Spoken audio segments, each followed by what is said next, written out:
না, না, আমি এই বিষয়ে কোনো কথা বলতে চাচ্ছি না। ধন্যবাদ। কাজের চেয়ে আলোচনা সমালোচনায় থাকেন চিত্রনায়িকা পরীমণি। প্রেম বিয়ে বিচ্ছেদ নিয়ে হরহামেশাই খবরের শিরোনামে দেখা যায় তার নাম। গত কয়েকদিন ধরে ব্যবসায়ী নাসির উদ্দিন মাহমুদের মামলা এবং গায়ক শেখ সাদির সঙ্গে প্রেমের গুঞ্জনে উত্তাল নেট দুনিয়া। যদিও আদালতে আত্মসমর্পণ করে মামলা থেকে আপাতত জামিন পেয়েছেন পরীমণি, যেখানে চিত্রনায়িকার জামিনদার ছিলেন সাদি।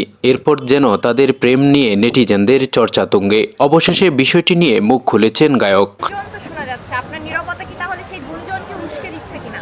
আপনারা যা মনে করেন, আমি আসলে এই বিষয়ে কথা বলতেই চাচ্ছি না। Thank you. গণমাধ্যমে সাদি বলেন, পরীমণির সঙ্গে আমার প্রেমের সম্পর্ক হতেই পারে না। পারিবারিকভাবে আমাদের বোঝাপড়া ভালো। আমাদের পরিবারের সদস্যরা তার বাসায় যান। পারিবারিক সম্পর্কের বাইরে তার সঙ্গে প্রেমের কোনো সম্পর্ক নেই। মানুষ না জেনে না বুঝে আমাদের নিয়ে রিউমার ছড়াচ্ছে। পরীমণির জামিনদার হওয়া প্রসঙ্গে গায়ক বলেন, পরীমণি আমার সহকর্মী। যখন আমি গণমাধ্যমে পরীমণির গ্রেপ্তারি পরোয়ানা জারির খবর শুনি, তখন বেশ দুশ্চিন্তায় পড়ে যাই।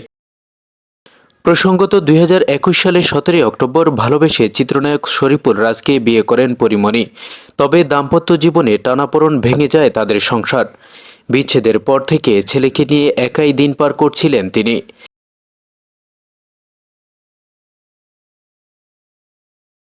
আপনার নীরবতা কি তাহলে সেই গুঞ্জনকে উস্কে দিচ্ছে কিনা?